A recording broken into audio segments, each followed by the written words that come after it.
राधे राधे, जय श्री कृष्णा। दोस्तों एक बार पुण्य में इस वंदना भोजक चैनल पर आप सभी का हार्दिक अभिनंदन करता हूं। आप लोगों का बहुत बहुत स्वागत करता हूं।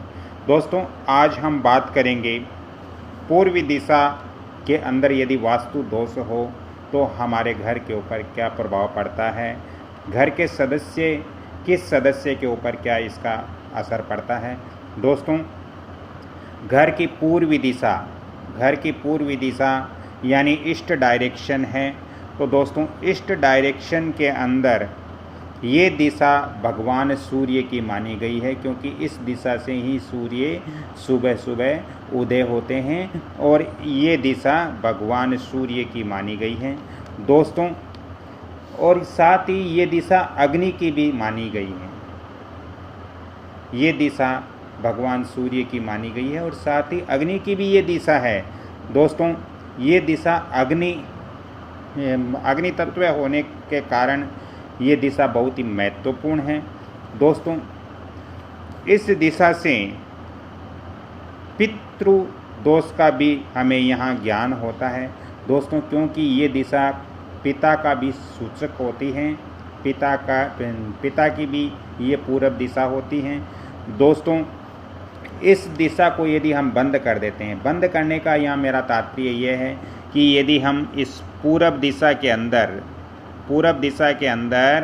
हमने किसी भी प्रकार का घर के अंदर या अपने मकान के अंदर निर्माण कर दिया, यानी इसको बंद कर दिया, यहाँ पर हमने खुला स्थान नहीं छोड़ा, यहाँ पर हमने रूम इत्यादि कुछ भी बना दिया, तो दोस्तों इसका मतलब है कि ये दिशा हमारे घर की बंद हो जाती हैं।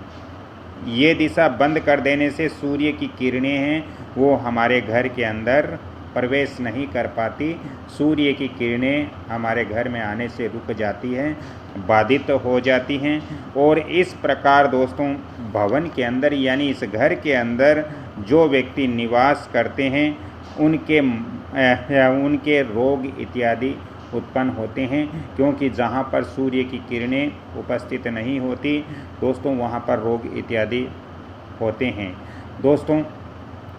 हम यदि किसी समय बारिश का मौसम हो तो उसमें सूर्य के दर्शन नहीं कर पाते, यदि हम 4-5 दिन सूर्य के दर्शन नहीं करते हैं सर्दियों के अंदर तो हमारे बहुत बड़ी समस्याएं उत्पन्न हो जाती हैं। वैसे ही यदि घर के अंदर सूर्य की किरणें नहीं पड़ती है तो भिन्न भिन्न प्रकार के यहाँ पर इस घर के जो निवासी हैं उनको रोग उत्पन्न हो जाता है दोस्तों। ऐसे भवन में निवास करने वाले मनुष्य को मान सम्मान की भी हानि उठानी पड़ती है, क्योंकि सूर्य मान सम्मान का प्रतीक है।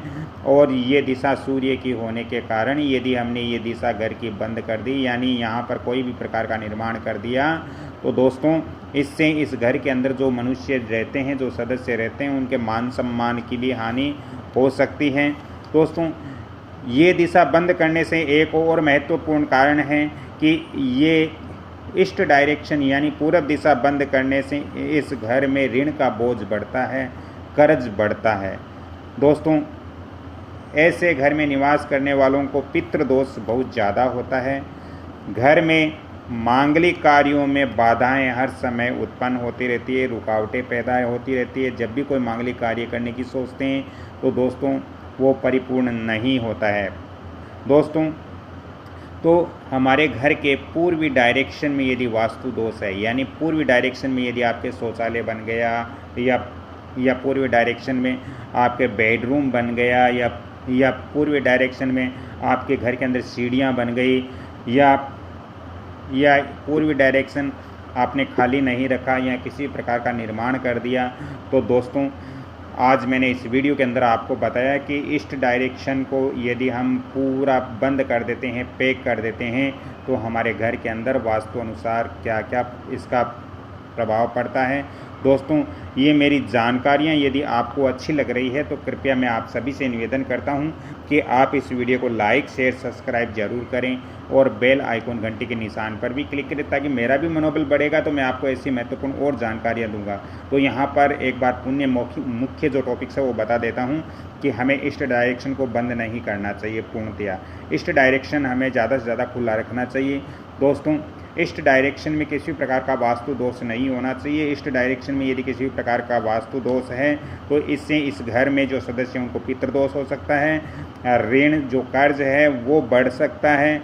दोस्तों, मांगलिक कार्य करने की इच्छा होती है लेकिन वो परिपूर्ण नहीं होता।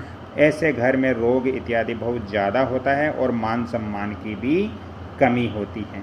तो हमें अपने घर के अंदर ईस्ट डायरेक्शन में वास्तु दोष बिल्कुल नहीं रखना है। यदि आपको वास्तु ज्योतिष की ज़्यादा ही जानकारी चाहिए तो इसके लिए आपको अलग से चार्ज पे करना पड़ेगा।